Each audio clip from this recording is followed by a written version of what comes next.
Hello everyone, आप सभी लोगों का स्वागत है टीचिंग परीक्षा के आज के इस वीडियो में।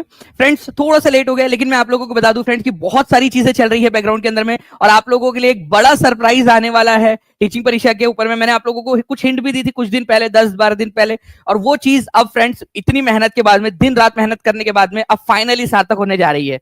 तो स्टे ट्यून विद टीचिंग परीक्षा। आप लोगों के लिए अगले 2 से 3 दिन के अंदर में बड़ा अपडेट, बड़ी चीज आप लोगों के लिए आएगी। चलिए, तो हम लोग आगे बढ़ते हैं फ्रेंड्स हमारे क्वेश्चंस के साथ में। ठीक है, पहला क्वेश्चन आप लोगों की स्क्रीन के ऊपर में ये रहा। आपको बताना है कि eight which of the following places in Bihar were the tea garden establish for the first time. पहली बार जो है टी गार्डन। देखिए फ्रेंड्स, ये आप लोगों का 68वीं बीपीएससी के अंदर में ऑलरेडी आ चुका है क्वेश्चन। ठीक है, तो आगे में भी पूछे जाने की बहुत अधिक संभावना बनती है।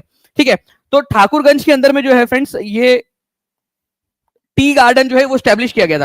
अब आप लोगों को ये बताना है, ठीक है, आप सभी लोगों ने, कि ठाकुरगंज कौन से जो है जिले के अंदर में पड़ता है, क्योंकि ये भी क्वेश्चन बन सकता है आप लोगों से। ठीक है, तो ठाकुरगंज जो है फ्रेंड्स ये उत्तर पूर्वी बिहार के इलाके के अंदर में आता है। ठीक है, नॉर्थ ईस्ट बिहार में। ठीक है, पश्चिम बंगाल का जो जलपाईगुड़ी है और दार्जिलिंग है उसके बहुत पास में है। किशनगंज जो डिस्ट्रिक्ट है उसके अंदर में। ठीक है, तो ठाकुरगंज किशनगंज डिस्ट्रिक्ट के अंदर में आता है। किशनगंज, ठीक है, किशनगंज डिस्ट्रिक्ट के अंदर में। और ये पश्चिम बंगाल के अंदर में जो फेमस है ना, आपके चाय बागानों के लिए जो इलाके फेमस है, जलपाईगुड़ी है, दार्जिलिंग है, उससे सटा हुआ है, उसके पास में है। ठीक है, 200 किलोमीटर के रेडियस के अंदर में आता है उसके। इसी वजह से ये बहुत ज्यादा इंपॉर्टेंट हो जाता है उसके। ठीक है, तो बिहार में चाय बागानों की शुरुआत जो है ठाकुरगंज से हुई थी, ये याद रखेंगे आप लोग। आंसर इसका ऑप्शन नंबर बी होगा। डायरेक्ट ये क्वेश्चन रिपीट हो सकता है किशनगंज जिले के अंदर में, प्लीज ये भी याद रख लेंगे आप सभी के सभी। नाउ फ्रेंड्स, केवल 4 लाइक्स दूर है हम लोग हमारे 1000 से, तो जल्दी से सेशन को लाइक एंड शेयर जरूर कर देंगे। और जितने भी बच्चे जिन्होंने सेशन को लाइक कर दिया, हाथ ऊपर कर देंगे।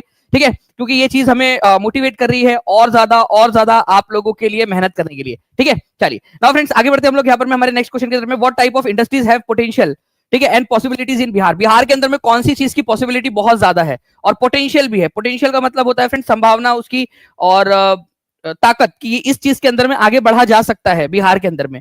तो बिहार में कौन सी इंडस्ट्रीज की बहुत ज्यादा पोटेंशियल है और पॉसिबिलिटी है कि अगर इस पर ध्यान दिया जाए तो बहुत ज्यादा आगे बढ़ा जा सकता है। देखिए फ्रेंड्स, बिहार के अंदर में काफी सारी नदियां हैं, काफी सारी जमीन ऐसी है जहां पर में खेती की जाती है। तो कृषि आधारित जो उद्योग होते हैं उसके ऊपर में काफी ज्यादा पोटेंशियल है, लेकिन राजनीतिक कारणों से और कई सारी चीजों की वजह से जो है वो हो नहीं पाया है, और विल पावर के कमी के वजह से। लेकिन अगर फिर भी अभी भी ध्यान दिया जाए बिहार के अंदर में इस उद्योग के ऊपर में, तो ये उद्योग बहुत ज्यादा रोजगार पैदा कर सकता है बिहार के अंदर में।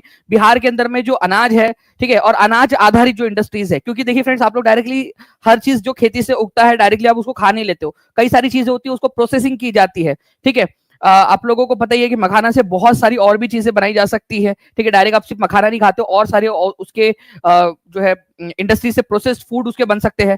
ठीक है, चावल से कई सारी चीजें बनती है। उसके बाद में जो है फ्रेंड्स, आपको पता होगा कि गन्ने से जो है वो आप शुगर बनाते हो। तो कृषि आधारित जितने भी उद्योग है, ठीक है, उसकी बहुत ज्यादा संभावना है बिहार के अंदर में। बस जरूरत है तो विल पावर की, और इस पर ध्यान देकर इसको डेवलप करने की। ठीक है, कितने लोग एग्री करते हैं? हाथ ऊपर करके बता देंगे कितने लोग एग्री करते हैं इस बात से कि भाई अगर ध्यान दे दिया जाए तो सच में बहुत ज्यादा रोजगार इसके अंदर में पैदा किया जा सकता है। ओके, चलिए, तो शुगर केन इंडस्ट्री सबसे ज्यादा पश्चिमी चंपारण के अंदर में आप लोगों को मिलेगी। ना आगे बढ़ते हम लोग फ्रेंड्स नेक्स्ट क्वेश्चन की तरफ में हमारे।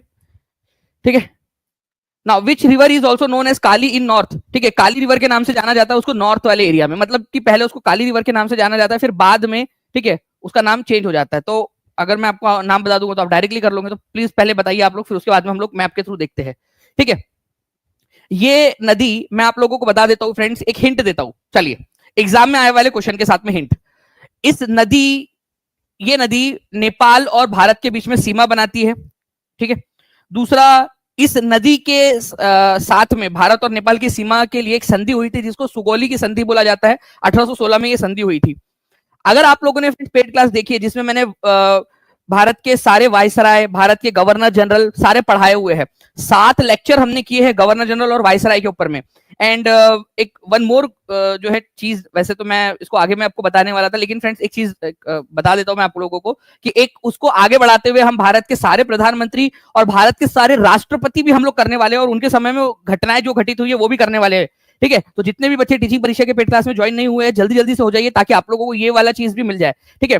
उन्हीं के आगे मैं कंटिन्यू करूंगा। जैसे गवर्नर से हमने स्टार्ट किया था, फिर governor general of Bihar, governor general of India पढ़ा, फिर वायसराय पढ़ा हमने। उसी के बाद में भारत के जो प्रधानमंत्री और भारत के राष्ट्रपति भी हम लोग पढ़ लेंगे ताकि आप लोगों को और अच्छे से प्रिपरेशन हो जाए, ठीक है। तो फ्रेंड्स, शारदा नदी की यहाँ पर में बात हो रही है, ये याद रखना है आप लोगों ने। इसी को फ्रेंड्स नेपाल और उत्तरी इलाके के अंदर में काली नदी के नाम से भी जाना जाता है। ये उत्तराखंड और नेपाल जो है, ठीक है, भारत का उत्तराखंड और इधर में नेपाल, उसके बीच में सीमा भी बनाती है। ये सीमा किसने निर्धारित की थी? ये सीमा अंग्रेजों ने निर्धारित की थी ट्रीटी ऑफ सुगोली के जरिए, ठीक है। 1816 में जब ब्रिटेन का नेपाल के साथ में युद्ध हुआ था, ठीक है, उसके अंदर में उन्होंने एक ट्रीटी की थी, ट्रीटी ऑफ सुगोली, जिसके तहत ये जो नदी है, काली नदी या महाकाली नदी भी इसको बोला जाता है, ये भारत और नेपाल के बीच में कुछ इलाका है, वहां पर में सीमा का काम करेंगी। तो सुगोली की संधि किसके किसके बीच में हुई थी? ईस्ट इंडिया कंपनी और नेपाल के बीच में हुई थी, ये याद रखना है आप लोगों ने। 1816 में हुई थी। ये भी बहुत ही इंपॉर्टेंट वाला क्वेश्चन है, ठीक है, ये बनता है एग्जाम के अंदर में। ये मैंने आपको कराया है, जितने भी क्वेश्चन इसके ऊपर में बने सारे के सारे। चलिए आगे बढ़ते हैं हम लोग फ्रेंड्स यहाँ पर में इस नेक्स्ट क्वेश्चन के साथ में हमारे, ठीक है। देखिए, निम्नलिखित में से कौन 3 बार भारतीय राष्ट्रीय कांग्रेस का अध्यक्ष चुना गया? निम्नलिखित में से कौन है जो 3 बार जो है भारतीय राष्ट्रीय कांग्रेस का अध्यक्ष बना है इनमें से? और कब कब बना है ये भी बता दीजिएगा आप लोग। 3 बार बना है और कब कब बना है, ये आप लोग मुझे आंसर बताएंगे जल्दी से।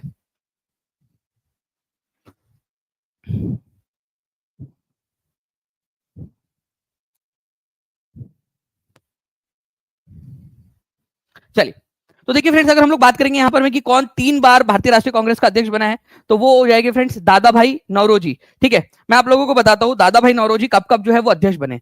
दादा भाई नौरोजी जो है फ्रेंड्स, आप लोगों ने याद रखना है, सबसे पहले तो 2nd नंबर के अध्यक्ष बने थे 1886 के अंदर में, ठीक है। एक 1906 में भी बने थे। अब आपको एक और है, तीसरी जो है बीच में एक बार बने थे, वो आप लोगों ने बताना है कब बने थे, जल्दी से, ठीक है। तो 1893 के अंदर में फ्रेंड्स लाहौर के अंदर में ये अधिवेशन हुआ था जहां पर में ये अध्यक्ष बने थे, लाहौर में 1893 के अंदर में। तो 1 2 3 3 बार ये भारतीय राष्ट्रीय कांग्रेस के अध्यक्ष रहे। इनको grand old man of India के नाम से भी जाना जाता है, ठीक है, भारत के महान बूढ़े आदमी। इन्होंने poverty and un British rule in India नामक पुस्तक लिखी है। ड्रेन ऑफ वेल्थ, धन का निष्कासन, ठीक है, या धन की निकासी का सिद्धांत उन्होंने इसी पुस्तक के अंदर में दिया था। रास्त गोफ्तार नामक जो पुस्तक है, रास्त गोफ्तार नाम का जो अखबार है, वो भी इन्होंने निकाला था, ठीक है। चलिए, तो ये एक इंपॉर्टेंट पॉइंट है फ्रेंड्स, प्लीज इसको याद रखिएगा। दादा भाई नौरोजी कब कब बने, जल्दी से कमेंट करके आप लोग बता देंगे, ठीक है। जल्दी से कमेंट के अंदर में लिख दीजिए कब कब बने हैं। नाउ आगे बढ़ते हैं हम लोग फ्रेंड्स यहाँ पर मैं नेक्स्ट क्वेश्चन की तरफ में, ठीक है। आपको बताना है बिहार का प्रसिद्ध सोनपुर मेला किन 2 नदियों के संगम पर आयोजित किया जाता है। देखिए फ्रेंड्स, ये क्वेश्चन जो है आपका, ये बिहार पुलिस कांस्टेबल के अंदर में आया था, ठीक है, 2024 में। इसमें मैंने सिर्फ एक ट्विक किया है, एक ट्विस्ट किया है, इसमें ऑप्शंस को थोड़ा सा ट्रिकी बनाया है आप लोगों के लिए, ठीक है। तो मैं पहले ही बता देता हूं आप लोगों को ताकि आप लोग थोड़ा सा इसको याद रख सके, ठीक है। चलिए बताइए जल्दी जल्दी से इसका आंसर। तो देखिए फ्रेंड्स, सोनपुर पशु मेला जो कि एशिया का सबसे बड़ा पशु मेला है, ठीक है, कार्तिक पूर्णिमा पर आयोजित किया जाता है। कार्तिक पूर्णिमा के अवसर पर, ये आप लोगों ने याद रखना है, ठीक है। आंसर आप सभी लोगों ने लगाना है, ठीक है, कोशिश करिए सभी लोग लगाने की। उसके बाद में जो है फ्रेंड्स, यहां पर मैं एक चीज याद रखेंगे आप सभी कि ये कौन से 2 नदियों के बीच में होता है। तो ये गंगा, ठीक है, गंगा, और कौन सी नदी है? गंडक नदी है। प्लीज इसको याद रखना है आप लोगों ने, गंडक नदी, उसके संगम के ऊपर में होता है, गंगा और गंडक नदी के संगम के ऊपर में। तो यहां पर में हमने सिर्फ यही चीज को थोड़ा सा ट्विक किया है, ठीक है, ताकि आप लोगों का एक्चुअल जो है वो जांच सके कि आप कितना अच्छे से इसको पढ़ रहे हो। ओके, जल्दी से, अगर आप चाहते हो कि ऐसे ही आप लोगों को जो है फ्रेंड्स आंसर्स याद करवा दिए जाए, आपकी टेस्ट ली जाए, तो जल्दी से सेशन को लाइक एंड शेयर जरूर कर देंगे आप सभी के सभी लोग। ओके, चलिए, तो आंसर इसको ऑप्शन नंबर ई हो जाएगा friends, none of the above. Sonpur पशु मेला गंगा और गंडक नदी पर होता है, तो यहां पर मैं ऑप्शन में दिया नहीं था, इसी वजह से आप लोगों के लिए यहां पर मैं इसको अरेंज भी कर दिया हमने, ठीक है। चलिए, नाउ नेक्स्ट क्वेश्चन की तरफ मैं आगे बढ़ने से पहले फ्रेंड्स आप लोगों को बता दूं, ठीक है, कि आप लोगों के लिए जितनी भी अनुसूचियां है, ठीक है, जितनी भी अनुसूचियां है, 12 अनुसूचियां हमारी, वो सारी की सारी अनुसूचियां मैं आप लोगों को आज करवाने वाला हूं। सभी एग्जाम्स के लिए बहुत ही ज्यादा महत्वपूर्ण है। आज रात 8 बजे आप सभी लोग टीचिंग परीक्षा के यूट्यूब चैनल पर आ जाएंगे अभी, ठीक है। देखो, आप लोगों ने जो है फ्रेंड्स 4700 तक हम लोग पहुंचे थे, आप लोगों को मैंने टारगेट दिया था, आप लोग उस टारगेट को कंप्लीट नहीं कर पाए। कितने बच्चे हैं जिन्होंने अपना जो है कोशिश की थी उस टारगेट तक पहुंचाने में, हाथ ऊपर करके बता देंगे, ठीक है। और जिन लोगों ने नहीं की थी कोशिश, वो भी जो है समझ लेंगे आप लोग भी। लेकिन फ्रेंड्स, मैंने अपना प्रॉमिस निभाते हुए यहां पर मैं आप लोगों के लिए सेशन लगा दिया है महत्वपूर्ण, पूरी की पूरी 12 की 12 अनुसूची आपको याद करा दूंगा, ये मेरी जिम्मेदारी है, ठीक है। तो आज रात 8 बजे हर एक बच्चा, ठीक है, वो आ जाएगा यहाँ पर में। ठीक है, तुरंत उसके बाद में मैं आपको एक टेस्ट भी दे दूंगा ताकि आप उस टेस्ट के जरिए ये जांच सके कि आप लोग कितने पानी में, कितना आप लोग सीखे हो। 12 अनुसूचियां याद कराने की जिम्मेदारी मेरी। ठीक है, तो हर एक बच्चा आज रात 8 बजे अलार्म लगा लीजिए मोबाइल के अंदर में आप लोग, ठीक है, या नोटिफाई मी का बटन दबा देंगे वहां पर में जाके, ताकि आप लोगों को पता चल जाए। तो एक बड़ा सा गिफ्ट आपके लिए आने वाला है, उसके लिए स्टे ट्यून 2 दिनों के अंदर अंदर में ना। भारतीय संविधान की प्रस्तावना को भारतीय संविधान की राजनीतिक कुंडली किसने बताया था? इंपॉर्टेंट है। ठीक है, भारतीय संविधान की प्रस्तावना को भारतीय संविधान की कुंडली, राजनीतिक कुंडली बताया था, किसने बोला था?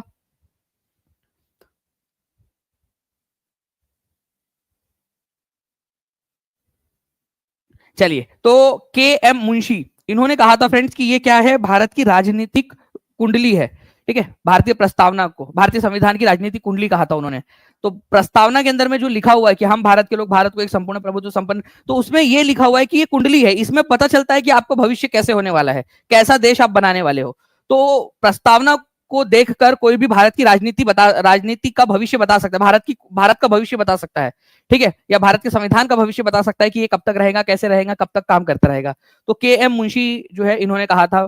ठीक है, इसके अलावा जो है फ्रेंड्स एक चीज आपको बता दूं कि एन ए पालकी वाला जो है उन्होंने आईडी कार्ड ऑफ कॉन्स्टिट्यूशन कहा था। ठीक है, identity card of constitution, ID card. ठीक है, आईडी कार्ड ऑफ कॉन्स्टिट्यूशन। आप लोगों के पास में आईडी कार्ड होता है ना, आप दिखाते हैं आपका पहचान पत्र। ठीक है, तो संविधान का पहचान पत्र एन ए पालकी वाला ने कहा था। ठीक है, ये याद रखना है आप लोगों ने। एक थे अर्नेस्ट बार्कर। ठीक है, ये भी एक इंपॉर्टेंट पॉइंट बनता है फ्रेंड्स, अर्नेस्ट अर्नेस्ट बार्कर। ये क्वेश्चन आता है एग्जाम के अंदर में कई सारी जगह पे मैंने देखा है। की टू कॉन्स्टिट्यूशन कहा था, की ऑफ कॉन्स्टिट्यूशन, संविधान की चाबी, की ऑफ कॉन्स्टिट्यूशन, संविधान की चाबी कहा था इन्होंने, संविधान की कुंजी। ठीक है, तो ये भी आप लोग याद रखोगे फ्रेंड्स, अर्नेस्ट बेकर ने कुंजी कहा था संविधान की प्रस्तावना को। एन ए पालकी वाला जो है उन्होंने आईडी कार्ड कहा था, और कन्हैया लाल माणिकलाल मुंशी, के एम मुंशी जी जो है उन्होंने संविधान की राजनीतिक कुंडली, संविधान की राजनीतिक कुंडली कहा था। ये लिख लीजिए आप लोग कमेंट के अंदर में जल्दी जल्दी से, ताकि याद हो जाए आप लोगों को। ठीक है, सेशन को लाइक एंड शेयर करते रहेंगे फ्रेंड्स। चैनल को सब्सक्राइब नहीं किया तो चैनल को सब्सक्राइब जरूर कर लीजिए आप सभी के सभी लोग। ओके, चलिए नाउ आगे बढ़ते हैं हम लोग फ्रेंड्स। यहाँ पर मैं नेक्स्ट क्वेश्चन की तरफ में, देखिए यहाँ पर मैं आप लोगों को लिख भी दिया है पूरा का पूरा, तो इसको थोड़ा सा याद रख लेना है आप लोगों ने। ओके, नाउ आगे बढ़ते हैं हम लोग फ्रेंड्स नेक्स्ट क्वेश्चन की तरफ में। उसका आंसर आपको दिख रहा है, तो मैं इसको थोड़ा सा हटा देता हूँ। चलिए, राज्य पुनर्गठन आयोग की रिपोर्ट कब लागू की गई थी? ठीक है, देखिए राज्य पुनर्गठन आयोग की रिपोर्ट कब लागू की गई थी, उससे पहले आप लोगों को यह याद रखना है कि राज्य पुनर्गठन आयोग जो है बनाया कब गया था। ठीक है, स्टेट रीऑर्गेनाइजेशन कमीशन। ओके, अपने आप में ये भी इंपॉर्टेंट पॉइंट है। तो स्टेट रीऑर्गेनाइजेशन कमीशन ये बनाया गया था 1953 के अंदर में। ठीक है, 1953 में। इसमें 3 लोग थे, 1 2 3। ठीक है, इसके अध्यक्ष थे फजल अली, जस्टिस फजल अली। ठीक है, ये याद रखना है आप लोगों ने, मैं लिख देता हूं यहां पर मैं आप लोगों के लिए, जस्टिस फजल अली।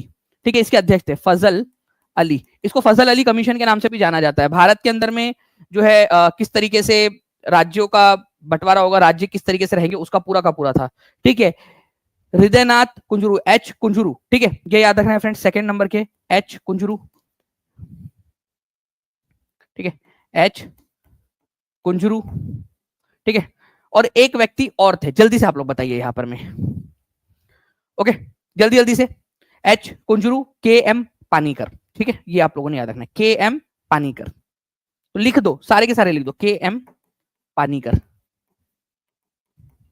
ठीक है, तो फजल अली, ठीक है, एच कुंजरू, के एम पानीकर, ये 3 लोग थे।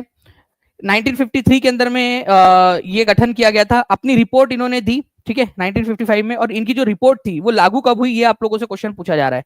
तो इनकी जो रिपोर्ट थी वो लागू हुई फ्रेंड्स 1 नवंबर 1956 को।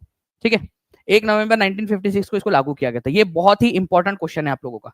ठीक है, प्लीज इसको याद रखिएगा आप लोग। एक कानून बनाया गया, संविधान संशोधन किया गया, और उसके जरिए 1 नवंबर 1956 को इसको लागू किया गया था। ठीक है, बहुत ही इंपॉर्टेंट क्वेश्चन है ये वाला आपका। कौन कौन इसके मेंबर थे, कौन इसके अध्यक्ष थे, ये भी एग्जाम के अंदर में पूछा जाता है आप लोगों से। ओके, तो नवंबर 1 1956 को। और ये प्लीज ये लिख दीजिए आप लोग, ये तीनों लोग ये पूछते हैं एग्जाम के अंदर में। अच्छा, इसका गठन कब हुआ था ये भी पूछा जाता है, हाँ? ये भी याद रखना है आप लोगों ने। अपनी रिपोर्ट कब सौंपी थी? 1955 में सौंपी थी, 1 नवंबर 1956 को ये रिपोर्ट लागू हुई। चलिए, now friends, refusal to pay chowkidari tax under no tax campaign. ठीक है, नो टैक्स अभियान के दौरान, ठीक है, चौकीदार कर भुगतान करने से इनकार कौन से राज्यों में किया शुरू हुआ था? कौन सा राज्य था जहां पर में नो टैक्स, ठीक है, कैंपेन के तहत चौकीदारी टैक्स देने से मना कर दिया गया था? तो देखिए फ्रेंड्स, बात है 1900, ठीक है, 20, 21, 22 की, ठीक है, जब भारत के अंदर में जो है सविनय अवज्ञा आंदोलन चल रहा था, उस समय में भी भारत के अंदर में जब नॉन कॉपरेशन मूवमेंट चल रहा था, ठीक है, असहयोग आंदोलन चल रहा था, उस समय में भी ये बात उठी थी कि टैक्स नहीं देना चाहिए। लेकिन फ्रेंड, जब फाइनली 1930 के अंदर में सविनय अवज्ञा आंदोलन शुरू हुआ, तो ये जो नो टैक्स अभियान था, ये और ज्यादा तेजी पकड़ लिया, ठीक है, सविनय अवज्ञा आंदोलन के दौरान। तो सविनय अवज्ञा आंदोलन, सिविल डिसोबीडियंस मूवमेंट के समय में किसानों के अंदर में थोड़ी सी हिम्मत आ गई थी, कई सारे किसान आंदोलन भी हो चुके थे, कई सारी किसान संस्थाएं भी शुरू हो चुकी थी। तो फाइनली फ्रेंड्स, सविनय अवज्ञा आंदोलन के दौरान, दांडी यात्रा के बाद में सविनय अवज्ञा आंदोलन के दौरान, ठीक है, बिहार के जो किसान थे, उन्होंने चौकीदारी टैक्स देने से मना कर दिया था, जो दिया जाता था अपने खेतों की रक्षा करने के लिए, ठीक है। तो किसानों के द्वारा अपने खेतों की रक्षा करने के लिए, रक्षा करवाने के लिए जो टैक्स दिया जाता था, वो टैक्स मना कर दिया, देने से लोगों ने मना कर दिया था, ठीक है। तो बिहार के मुंगेर, बेगूसराय, सारण, भागलपुर जो जिले थे, वहां पर में ये बहुत ज्यादा सफल रहा, ठीक है, चौकीदारी टैक्स देने से मना कर दिया था बिहार के अंदर में लोगों ने। तो आंसर इसका ऑप्शन नंबर सी हो जाएगा फ्रेंड्स, ठीक है। नेक्स्ट, बिहार के कौन से जिले में कोसी नदी और गंगा नदी आपस में मिलती है? ठीक है, बिहार कांस्टेबल के एग्जाम के अंदर में आया 21 अगस्त 2024 को ये क्वेश्चन। जल्दी से बता देंगे इस पर्टिकुलर क्वेश्चन का आंसर। और जितने भी बच्चे हैं, ठीक है, कितने बच्चे हैं जिन लोगों को फ्रेंड्स जो रैंक बूस्टर सीरीज है वो पसंद आ रही है, बता दीजिए। रैंक बूस्टर सीरीज का पहला पार्ट कितने लोगों ने देखा था? बहुत ही आपके लिए रामबाण जो है फ्रेंड्स, ये साबित होने वाली है ये सीरीज, ये याद रखिए आप लोग। रैंक बूस्टर सीरीज आपके सफलता को सुनिश्चित करती है। रैंक बूस्टर सीरीज आप लोगों को, जो ये महाअभ्यास है हमारा, ये आपके टॉप रैंक लाने में आप लोगों को मदद करती है, ठीक है। तो मैं आप सभी लोगों से कहना चाहूंगा कि जितने भी बच्चे हैं जो टीचिंग परीक्षा के साथ में जुड़ चुके हैं, वो अपनी पढ़ाई स्टार्ट कर दीजिए, रिवीजन स्टार्ट कर दीजिए, बार बार देखिए उसको। अच्छा, आप लोगों को जो है फ्रेंड्स, भारत के एक क्वेश्चन उसमें पूछा गया था, भारत के साथ में बांग्लादेश और पाकिस्तान की कौन से राज्य है जो कॉमन सीमा साझा करते हैं? आपको वो क्वेश्चन मैंने कराया डिटेल में, उसके साथ में मैंने बहुत सारी और भी चीजें कराई। 50 क्वेश्चन आपको प्रोवाइड किए, मैंने 15 क्वेश्चन का प्रॉमिस किया था आपको, 15 क्वेश्चन बोल के मैंने 50 क्वेश्चन आपको प्रोवाइड किए। कितने लोगों ने उसको सॉल्व किया है? हाथ ऊपर करके बताइए। 15 क्वेश्चन बोल के 50 क्वेश्चन प्रोवाइड कर दिए आप लोगों को। तो फ्रेंड्स, ये है टीचिंग परीक्षा का पावर। तो प्लीज उसको आप लोग अच्छे से जो है पढ़ाई करिए उसको, ठीक है, जितना ज्यादा हो सकता है उतना ज्यादा जो है मेहनत करिए उसके अंदर में, ठीक है। जैसे देखिए यहाँ पर मैं शमशेर जी बोल रहे कि बहुत मजा आ रहा है, ठीक है, उसमें बहुत मजा आ रहा है रैंक बूस्टर करने में, बिल्कुल। तो ऐसे ही फ्रेंड्स आप लोगों को और भी उसके अंदर में करते रहेंगे हम लोग, ठीक है। जो लोग नहीं देखे अब तक, प्लीज देख जरूर लीजिएगा। तो कटिहार जिला जो है फ्रेंड्स, इसके अंदर में गंगा और कोसी नदी जो है आपस में मिलती है। कुर्सेला नाम की जगह है, वहां पर में इनका मिलन होता है, गंगा और कोसी नदी का, ठीक है, कटिहार जिले के अंदर में, कुर्सेला में। नाउ नेक्स्ट क्वेश्चन, अनुच्छेद 44 का संबंध किस चीज से है? ये बताएंगे आप लोग। अनुच्छेद 44 का संबंध किस चीज से इनमें से?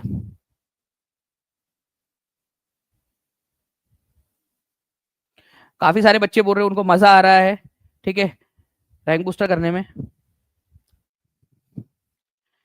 तो फ्रेंड्स, ये बहुत ही एक बड़ा प्रोजेक्ट है, ठीक है। तो जो बच्चे अब तक नहीं जुड़े, जल्दी से जुड़कर तैयारी स्टार्ट कर दीजिए आप लोग, ठीक है। तो देखिए फ्रेंड्स, आर्टिकल नंबर 44, ठीक है, 44, ये आप लोगों का यूनिफॉर्म सिविल कोड, समान नागरिक संहिता से डील करता है। आर्टिकल नंबर 44 जो है, ये डीपीएसपी का पार्ट है, DPSP, directive principle of state policy, जो आर्टिकल नंबर 36 से लेकर 51 तक के आर्टिकल्स में दी गई है, ठीक है। और ये भाग नंबर, पार्ट नंबर 4 है, ठीक है, भाग नंबर 4। ओके, तो भाग नंबर 4 में डीपीएसपी है, और डीपीएसपी आर्टिकल नंबर 36 से 51 तक के आर्टिकल्स इसमें। तो आर्टिकल नंबर 44 सीसी के बीच में आता है। ये बात करता है यूनिफॉर्म सिविल कोड की, ठीक है। जब भी सही मौका आएगा, तब उस समय में भारत सरकार क्या करेंगी, समान नागरिक संहिता लागू करने की कोशिश करेंगी, ताकि सारे के सारे कानून एक समान हो जाए सभी लोगों के लिए, ठीक है। तो आंसर इसका ऑप्शन नंबर डी हो जाएगा फ्रेंड्स। ओके, अभी हाल ही में कौन सा राज्य है जिसने इसको लागू किया, ये भी बता देंगे आप लोग मुझे, ठीक है। चलिए, 1800 प्लस लाइक्स हो चुके हैं, जल्दी जल्दी से सेशन को लाइक एंड शेयर करते रहेंगे आप सभी लोग। नेक्स्ट क्वेश्चन, देश में चांदी का सबसे बड़ा उत्पादक राज्य कौन सा है? चांदी कहां पर में होती है?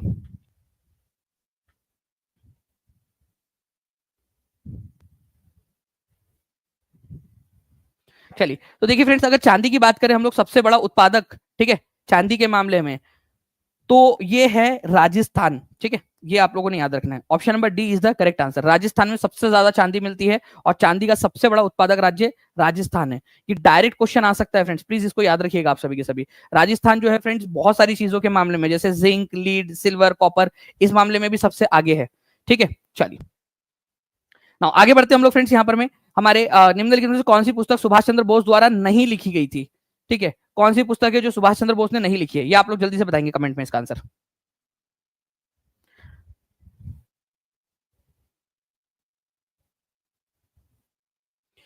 कोर्स कैसे बाय कर सकते हैं सर? देखिए, नीचे में एक नंबर चल रहा है, उस पर कॉल या व्हाट्सएप कर सकते हो आप, या फिर आप जो नीचे में लिंक्स दी गई है उस पर क्लिक कर लीजिए, या टीचिंग परीक्षा एप्लीकेशन पे चले जाइए। ठीक है, नीचे में नंबर चल रहा होगा 969788444611101101, उस पर कॉल कर लीजिए। कॉल ना लगे तो व्हाट्सएप कर लीजिएगा। तो poverty and British rule in India, ये तो दादा भाई नौरोजी के द्वारा लिखी गई पुस्तक है। ठीक है, उसके बाद में अनहैप्पी इंडिया लाला लाजपत राय के द्वारा लिखी गई पुस्तक है। ठीक है, द इंडियन स्ट्रगल, ये पुस्तक लिखी गई है सुभाष चंद्र बोस जी के द्वारा। ठीक है, तो कौन सी नहीं लिखी गई है? नॉट पूछा था ना आप लोगों से। ठीक है, तो ये भी नहीं लिखी गई और ये भी नहीं लिखी गई, तो आंसर हो जाएगा मोर than one of the above. कितने लोगों ने डी आंसर लगाया है? कितना परसेंट है देखे तो यहाँ पर में? केवल 35% लोग हैं जिन्होंने डी आंसर लगाया, केवल 35% लोग। ठीक है, तो अभी भी आप लोगों को बहुत ज्यादा रिवीजन की जरूरत है। ठीक है, आपसे नहीं पूछा था कि कौन सी वाली नहीं लिखी है, तो ए और सी नहीं लिखी है, डी बी तो उन्होंने लिखी है। ठीक है, इसी वजह से answer more than one of the above होगा। ओके, चलिए आगे बढ़ते हैं हम लोग फ्रेंड्स। यहाँ पर मैं ये सारी चीजें आपको पढ़ाई हुई है, एक बार देख लेते हैं हम लोग की जो सुभाष चंद्र बोस जी थे, उन्होंने फ्रेंड्स जो आरजी हुकूमत थी, ठीक है, जो प्रोविजनल गवर्नमेंट थी भारत की, ठीक है, वो कहां पर में स्टेब्लिश की थी? उन्होंने सिंगापुर के अंदर में स्टेब्लिश की थी, ये याद रखना है। ठीक है, कब की थी? 1943 के अंदर में, सिंगापुर के अंदर में उन्होंने जो है प्रोविजनल गवर्नमेंट, ठीक है, आरसी हुकूमत, जो भारत की एक अंतरिम सरकार थी, उसकी स्थापना की थी, ये याद रखना है आप लोगों ने। ठीक है, चलिए नाउ फ्रेंड्स, भारत सरकार अधिनियम 1935 के तहत बिहार विधान परिषद के प्रथम निर्वाचित सभापति कौन थे? निर्वाचित, ठीक है, निर्वाचित वाली बात की जा रही है, ना कि डायरेक्टली जिनको बना दिया गया था उनकी।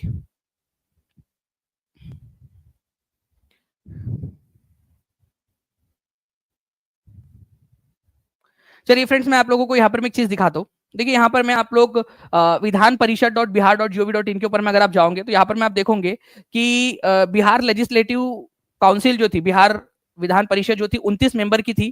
ठीक है, ये मेंबर्स इनडायरेक्टली इलेक्ट होते थे, ठीक है, और कुछ नॉमिनेट होते थे। ठीक है, अब देखिए यहाँ पर मैं गवर्नर के ऑर्डर पर, order of the governor, governor के उस समय के गवर्नर जो सिफ्टन थे, उनके ऑर्डर के ऊपर में, ठीक है, राय बहादुर सतीश चंद्र जो थे, इनको, ठीक है, क्या किया गया? राय बहादुर सतीश चंद्र सिन्हा जो थे, उनको चेयरमैन नियुक्त किया गया। लेकिन जो इलेक्टेड प्रेसिडेंट थे, इलेक्टेड, ये नॉमिनेटेड थे। क्यों? क्योंकि गवर्नर के ऑर्डर पर ये बने थे। ठीक है, लेकिन later Rajiv Ranjan Sinha elected chairman थे पहले, ठीक है, बिहार लेजिस्लेटिव काउंसिल के इलेक्टेड। यहां क्या पूछा है आप लोगों से? इलेक्टेड चेयरमैन कौन थे?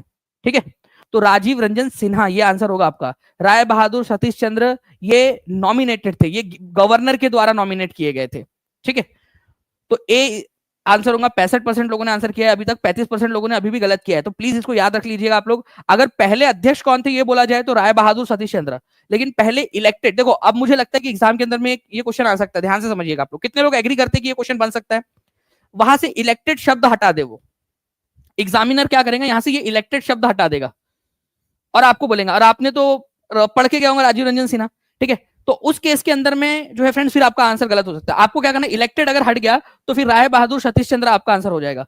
पूछ सकते कि नहीं पूछ सकते ऐसा क्वेश्चन? इलेक्टेड हटा दिया तो पहले बन जाएंगे ये on the order of governor. ठीक है, लेकिन अगर इलेक्टेड आए तो राजीव रंजन सिन्हा। प्लीज ये दोनों लिख दीजिए आप लोग। ठीक है, नॉमिनेटेड अगर बोले या फर्स्ट चेयरमैन बोले, ठीक है, तो राय बहादुर सतीश चंद्र सिन्हा, लेकिन वो इलेक्टेड नहीं थे। अगर इलेक्टेड बोले तो राजीव रंजन सिन्हा। दोनों पॉइंट कमेंट में लिख दीजिएगा आप लोग, ताकि आपको याद हो जाए हमेशा हमेशा के लिए। ठीक है, 2000 लाइक से हम लोग केवल और केवल 31, अब केवल 27 लाइक दूर है फ्रेंड्स। हम लोग जल्दी से सेशन को लाइक एंड शेयर करते रहेंगे आप सभी के सभी लोग। ओके, नाउ आगे बढ़ते हैं हम लोग फ्रेंड्स। ये वाली चीज का आप लोग चाहो तो स्क्रीनशॉट ले सकते हो इसका, एक बार स्क्रीनशॉट ले लो इसको। राय बहादुर सतीश चंद्र सिन्हा फर्स्ट जो है फ्रेंड्स यहाँ पर में अपॉइंटेड चेयरमैन थे, लेकिन इलेक्टेड नहीं थे, ये not elected. Rajiv Ranjan Sinha first elected chairman थे। हिंदी में भी लिख दिया है आप लोगों के लिए, कलरफुल कर दिया है ताकि आपको पढ़ने में आसानी हो जाए। ठीक है, तो प्लीज इसका एक बार स्क्रीनशॉट ले लीजिए आप सभी के सभी लोग, ताकि आप लोग इसको रिवाइज कर सके बार बार बार बार। नाउ, भारत में निम्नलिखित में से कौन सी नदी घाटी कोयला भंडार से समृद्ध है? ठीक है, 68वीं बीपीएससी का क्वेश्चन है, कोयला भंडार।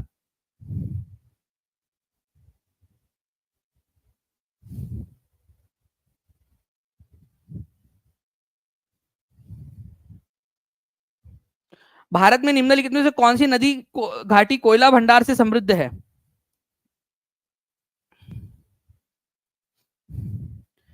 ठीक है, Mahanadi river valley, Damodar river valley, Son river valley, more than one of the above, none of the अबो।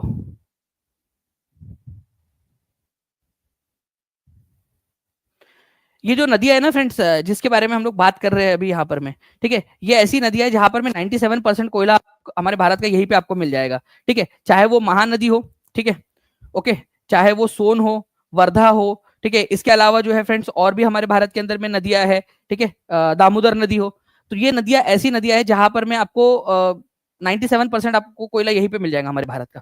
ठीक है, चलिए, तो फ्रेंड्स महानदी, सोन नदी, वर्धा नदी, ठीक है, उसके बाद में दामोदर नदी, ये ऐसी नदियां जहां पर में हमें कोयला मिलता है। तो महानदी, दामोदर, सोन, तो मोर than one of the above इसका आंसर हो जाएगा आपका। ठीक है, जहां पर में 97% कोयला अकेला यहीं पे मिल जाता है आप लोगों को, तो D is the correct answer. ठीक है, चलिए आगे बढ़ते हम लोग friends. Soil is formed by the process of, जो मिट्टी है उसका निर्माण किस प्रक्रिया के द्वारा होता है? तो मिट्टी निर्माण की जो प्रक्रिया है, ठीक है, अनाच्छादन, ठीक है, उन्नयन, अपक्षय, ठीक है, more than one of the above, none of the above. देखिए एक पहाड़ था यहाँ पर में, अब इस पहाड़ के ऊपर में बारिश गिरी, ठीक है, कभी धूप आई तेज, ठीक है, कभी हवाएं चली, कोहरा हुआ, इस वजह से क्या होता है ये पत्थर जो है वो टूटते, छोटे छोटे कणों में टूटते हैं। ये जो पहाड़ था या पत्थर था टूटता है, इसी को कहा जाता है फ्रेंड्स अपक्षय, वेदरिंग। ठीक है, वेदरिंग कहा जाता है इसको। तो ये जो वेदरिंग की जो प्रक्रिया होती है, इसी के जरिए मिट्टी का निर्माण होता है। ये आप लोगों ने याद रखना है, बहुत ही इंपॉर्टेंट क्वेश्चन है, एग्जाम के अंदर में पूछते हैं आप लोगों से। ठीक है, तो आंसर आपका इसका ऑप्शन नंबर सी हो जाएगा। तो प्लीज याद रखिए आप लोग, देखिए वेदरिंग एंड इरोजन किस प्रकार से होता है। ये यहाँ पर में पहाड़, कभी बारिश हो रही है, धूप आ रही है, ठीक है, हवाएं चल रही है, तो छोटे छोटे सेडिमेंट्स में टूट जाते हैं ये, ठीक है, ये पत्थर, और धीरे धीरे धीरे धीरे यही चीज मिट्टी में कन्वर्ट हो जाती है। तो वेदरिंग की वजह से होता है, ये याद रखना है आप लोगों ने फ्रेंड्स। अपक्षय बोला जाता है इसको हिंदी के अंदर में, इंग्लिश में बोलते हैं वेदरिंग। ठीक है, अपक्षय या फिर वेदरिंग। ओके, चलिए ना फ्रेंड्स, अब एक क्वेश्चन आप लोग देखिए यहाँ पर में, ये आपका बिहार विधान परिषद एग्जाम जो 16 अगस्त 2025 को ही, उसके अंदर में आया क्वेश्चन। बताइए इसका आंसर क्या होगा आपका? बंगाल विभाजन के बाद कौन सा आंदोलन प्रारंभ हुआ था? ये तो हमने पूरा का पूरा पढ़ा है, पूरा डिटेल के अंदर में नेशनल मूवमेंट्स हम लोगों ने पढ़े हुए हैं। ठीक है, राष्ट्रीय आंदोलन। तो बंगाल विभाजन के बाद में कौन सा आंदोलन प्रारंभ हुआ था? तो बंगाल विभाजन हुआ था 1905 में, और 1905 में स्वदेशी आंदोलन स्टार्ट हुआ था। ठीक है, ये याद रखना है आप लोगों ने फ्रेंड्स, स्वदेशी आंदोलन, स्वदेशी और बाइकॉट, ये सारी चीजें बंगाल विभाजन के बाद में 1905 में स्टार्ट हुई थी। तो आंसर इसका ऑप्शन नंबर बी हो जाएगा। पूरा का पूरा बंगाल विभाजन के प्रत्याघात के रूप में कौन सा आंदोलन शुरू हुआ था? बिहार सीएसपीओ के एग्जाम में और 66वीं बीपीएससी के अंदर में आ चुका है आप लोगों का स्वदेशी आंदोलन। आप देख सकते हो यहाँ पर में पढ़ाया हुआ है पेड क्लास के अंदर में, नेशनल मूवमेंट वाली। आप देखिए क्वेश्चन, देखिए सेम टू सेम ये क्वेश्चन देखिए आप लोग, असहयोग आंदोलन, सविनय अवज्ञा आंदोलन, स्वदेशी आंदोलन, पूर्ण स्वराज आंदोलन। ठीक है, उसके बाद में आप यहाँ पर में देखिए सविनय अवज्ञा आंदोलन, स्वदेशी आंदोलन, भारत छोड़ो आंदोलन, असहयोग आंदोलन। ठीक है, और क्वेश्चन आप देखिए, तो टीचिंग परीक्षा से जो बच्चा पढ़ रहा है वो कोई भी एग्जाम क्लियर कर सकता है, कोई भी एग्जाम। ठीक है, और इसीलिए कह रहा हूं कि अभी भी मौका है, नीचे में नंबर चल रहा है उसके ऊपर में कॉल करके आप लोग जुड़ सकते हो। और जो बच्चों ने 10,000 पीवाईक्यूज वाला जो हमारा कंटेंट है उसके अंदर में नहीं आप लोग ज्वाइन हुए हो, उसमें भी हो जाइए आप लोग जल्दी से जल्दी। ठीक है, तो ये पूरा का पूरा आप देख सकते हो कि नेशनल मूवमेंट, सारी चीजें आप लोगों को पढ़ाई गई है इसके अंदर में। आगे बढ़ते हम लोग फ्रेंड्स, यहाँ पर में एक और क्वेश्चन इसके अंदर में आया था बिहार विधान परिषद की एग्जाम के अंदर में। भारतीय राष्ट्रीय कांग्रेस की पहली भारतीय महिला अध्यक्ष कौन थी? ठीक है, एनी बेजेंट जो है फ्रेंड्स, आप लोगों ने याद रखना है, ये फर्स्ट फीमेल थी, लेकिन ये जो है इंडियन नहीं थी ना। तो सरोजनी नायडू जो है फर्स्ट इंडियन वुमेन या इंडियन फीमेल, जो भी आप लोग बोलना है। ठीक है, तो सरोजनी नायडू इसका आंसर हो जाएगा आपका। सरोजनी नायडू 1925 के अंदर में कानपुर के सेशन के अंदर में बनी थी, ये भी आप लोग याद रखिएगा, कानपुर सेशन में 1925 के। ओके, दोनों क्वेश्चन बहुत ही इंपॉर्टेंट है। एक बार दबा के जल्दी से फ्रेंड्स लाइक एंड शेयर कर देंगे जितने भी लोग देख रहे हैं, ताकि ऐसे ही और भी बहुत सारे क्वेश्चंस आपको करवा सके। और मैं आपको बता दूं कि आप लोगों से ये सारे के सारे क्वेश्चंस जो मैं करवा रहा हूं, और आज आपको जो मैं जो अनुसूचियां है वो करवाने वाला हूँ, ये भी बहुत इंपॉर्टेंट है। कितने बच्चे हैं जो इंटरेस्टेड है? ठीक है, अगर आप बोलोगे कि भाग करवा दीजिए 25 के 25 भाग, वो भी मैं करवा दूंगा, लेकिन वो तभी जब सारे के सारे बच्चे जितने लोग देख रहे हैं रात 8 बजे आप लोग लाइव दिख जाओगे मुझे, लाइव एग्जैक्ट जो है 8 बजे। ठीक है, तो C is the correct answer. Okay, यहाँ पर मैं देखिए फ्रेंड्स, ये पेड क्लास के अंदर में क्लास हुई थी आपकी, इसमें बताया था 1917 में कलकत्ता में एनी बेसेंट बनी थी, लेकिन सरोजनी नायडू फर्स्ट इंडियन थी। ठीक है, ये इंडियन नहीं थी, प्रथम भारतीय महिला बोला जाए, आप लोगों से प्रथम महिला बोला जाए तो एनी बेसेंट, लेकिन अगर प्रथम भारतीय महिला बोला जाए तो सरोजनी नायडू। ये देखिए कितने सारे एग्जाम्स में आ चुका है, ये सारा क्वेश्चन आपको करवाया हुआ है। ठीक है, चलिए नाउ फ्रेंड्स देखिए यहाँ पर मैं, who is the present chief election commissioner of India? Chief election commissioner of India Gyanesh Kumar, Sukhbir Singh Sandhu, Vivek Joshi, none of the above. Chief election commissioner बोला है, तो देखिए फ्रेंड्स अभी वर्तमान में ज्ञानेश कुमार जी जो है फ्रेंड्स, ये चीफ इलेक्शन कमिश्नर है भारत के। अभी ये बड़ी ज्यादा कंट्रोवर्सीज के अंदर में भी है। मैं एक चीज आपको बताना चाहूंगा फ्रेंड्स, 30 सेकंड आपका लेकर, मैं इस पे मुझे कुछ चीजें पता चली। ठीक है, वैसे पहले आपको दिखा देता हूँ कि हम लोगों ने पढ़ा हुआ है। देखिए भारत की मुख्य चुनाव आयुक्त कौन है, यूट्यूब करंट अफेयर क्लास के अंदर में हमने करा हुआ था। ठीक है, यहाँ पर मैं आप देख सकते हो श्री ज्ञानेश कुमार जी, हम लोगों ने इसका आंसर किया हुआ है। ठीक है, इनका पूरा अपॉइंटमेंट से लेकर हर चीज हम लोगों ने देखी थी। ठीक है, अजय सेठ जो है वो फाइनेंस सेक्रेटरी है, ज्ञानेश कुमार जी जो है हमारे मुख्य चुनाव आयुक्त है अभी फिलहाल के अंदर में, ये पड़ा हुआ है, वहीं से बना ये क्वेश्चन। ठीक है, ये आप देख सकते हो, उनकी अपॉइंटमेंट वाला भी हम लोगों ने देखा था। ठीक है, 26वें मुख्य चुनाव आयुक्त है। इनके बारे में एक चीज मुझे पता चली रिसर्च करने पर, और मुझे बड़ा दुख हुआ ये सारी चीजें जानकर, और हमारे देश के बारे में कि क्या चल रहा होता है हमें पता नहीं होता। देखिए फ्रेंड्स, हमारे जो ज्ञानेश कुमार जी है हमारे भारत की चीफ इलेक्शन कमिश्नर है। ठीक है, इनकी एक बेटी, ठीक है, जो आईएएस ऑफिसर है उनकी बेटी, ठीक है, बेटी वो नोएडा की डीएम है, नोएडा की डिस्ट्रिक्ट मजिस्ट्रेट है नोएडा की। और उनका जो दामाद है, जो इनकी बेटी का पति है, ठीक है, बेटी का जो पति है इनका, वो सहारनपुर के अंदर में डीएम है, सहारनपुर के अंदर में। जनरली ऐसा होता नहीं है कि आजू बाजू आसपास वाले जिले पति पत्नी को दे दिया जाए और दोनों को इतनी बड़ी पोस्ट पर रखी जाए। तो ज्ञानेश कुमार जी क्या अपने पद का दुरुपयोग करते हुए अपने बच्चों को फायदा दे रहे हैं? यहां तक चलो एक बेनिफिट ऑफ डाउट दिया जा सकता था। दूसरी चीज पता चली कि उनकी जो छोटी बेटी है, ठीक है, वो आईआरएस ऑफिसर है, और वो जो है इनकम टैक्स कमिश्नर के पद के ऊपर में श्रीनगर में पोस्टेड है, श्रीनगर के अंदर में। और उनके जो छोटी बेटी के जो दामाद पति है, ठीक है, उनके जो पति है, ठीक है, वो डीसी है, क्योंकि जम्मू कश्मीर में डीएम नहीं बोलते, वो लोग डीसी बोलते हैं, डिस्ट्रिक्ट कलेक्टर बोला जाता है। ठीक है, और वो भी सरप्राइजिंगली श्रीनगर में ही पोस्टेड है, श्रीनगर में पोस्टेड है। ठीक है, तो आप लोग देखिए friends, Jammu Kashmir union territory है, वहां पर में ट्रांसफर पोस्टिंग केंद्र सरकार के हाथ में है। उत्तर प्रदेश में बीजेपी की सरकार है, ट्रांसफर पोस्टिंग बीजेपी के हाथ में। क्या ज्ञानेश कुमार जी एक पॉलिटिकल पार्टी को फायदा पहुंचाते हुए अपने परिवार के लिए सुविधाएं ले रहे हैं? अगर ये है तो ये कितनी गलत बात है। मतलब कि वो अपने परिवार के लोगों को जो कि रूल्स के खिलाफ है, कि नोएडा सहारनपुर, मतलब नोएडा में रखा है अपने पास में ही एकदम, ठीक है, दिल्ली से सटा हुआ ही है। ठीक है, उसके बाद में सहारनपुर भी ज्यादा दूर नहीं है, आसपास में रखा हुआ है। ठीक है, उसके बाद में आईआरएस, दोनों को एक साथ इतने बड़े बड़े पद पे एक साथ नहीं रखा जाता है जनरली, क्योंकि कोई भी अगर चीज होती है तो एक दूसरे का कवर अप कर लेंगे, घोटाला तो छुपा लेंगे, ये संभावना रहती है। तो ज्ञानेश कुमार जी क्या रहे हैं, मुझे मतलब ये जब चीज पहले पता चली तो मैंने विश्वास नहीं किया, फिर मैंने जब रिसर्च की इसके ऊपर में तो मुझे पता चला कि सच में ये चीज है। ठीक है, तो बड़ा आश्चर्य हुआ मुझे कि ये क्या, ऐसा तो नहीं कि ये मतलब एक पार्टी को फायदा पहुंचाने के लिए वो कुछ बेनिफिट दे रहे हैं और अपने लिए कुछ बेनिफिट ले रहे हैं। पता नहीं कैसा चल रहा है यार ये सब चीजें। ठीक है, क्या हो रहा है हमें पता भी नहीं चलता, हम लोगों को, जनता को इस बारे में। How many representative took part in the first session of Indian national Congress? बताइए इसका आंसर क्या होगा। लेकिन अगर ये है,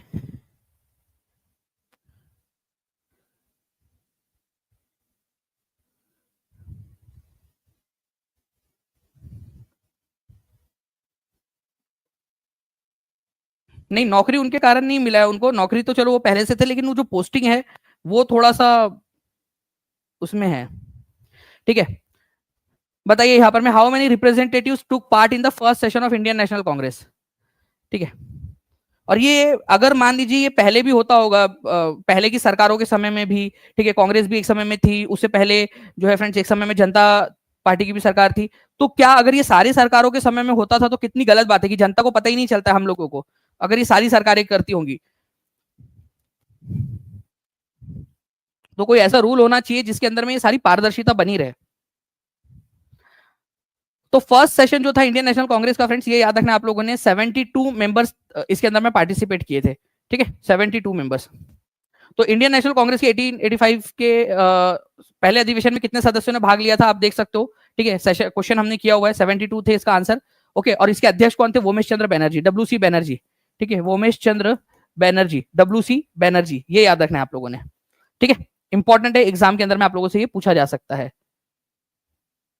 ओके, चलिए आगे बढ़ते हैं हम लोग फ्रेंड्स, यहाँ पर मैं नेक्स्ट क्वेश्चन की तरफ में हमारे आपको बता दूं कि 12 अनुसूचियां आज हम लोग पढ़ने वाले हैं, सारे के सारे 12 की 12 अनुसूचियां हम लोग आज करेंगे। तो जितने भी बच्चे इस सेशन में जुड़े हैं, आज रात में 12 अनुसूची अगर आपको पढ़नी है, याद करनी है, कोई भी क्वेश्चन उसमें से मिस ना हो, तो आज 8 बजे जुड़ जाना है, ठीक है। इसमें हम रिस्पॉन्स देखेंगे, अगर आपका अच्छा रहा तो फिर हम लोग पूरे के पूरे 25 के 25 जो भाग है वो भी आप लोगों को मैं करवा दूंगा, ठीक है।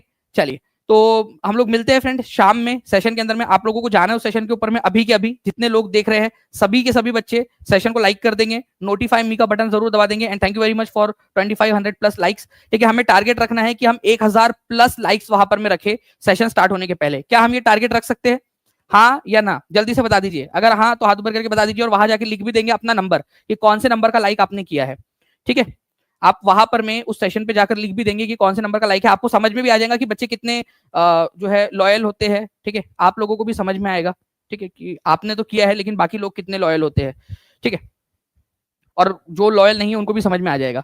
चलिए, तो हम लोग जो है फ्रेंड्स मिलते हैं 8 बजे वाले सेशन के अंदर में, और उसके अंदर में सारी की सारी 12 की 12 अनुसूची हम लोग याद कर लेंगे। और जो बच्चे टीचिंग परीक्षा के साथ में जुड़ना चाहते हैं पेड कंटेंट के साथ में, नीचे में नंबर चल रहा है, उस नंबर पे कॉल या व्हाट्सएप आप लोग कर सकते हो फ्रेंड्स, ठीक है। और एक बहुत बड़ा सरप्राइज आप लोगों के लिए आने वाला है, तो उसके लिए भी आप सभी के सभी लोग तैयार रहिए, ठीक है। तो आज 12 अनुसूचियां, और उसके बाद में जो है फ्रेंड्स हम लोग एक बहुत बड़ा गिफ्ट, ठीक है, बड़ा सरप्राइज आप लोगों का इंतजार कर रहा है, तो स्टे ट्यून, क्या हो सकता है तब तक आप लोग गेस भी कर सकते हो, ओके। चलो, thank you very much, take care and bye, God bless you all friends, thank you.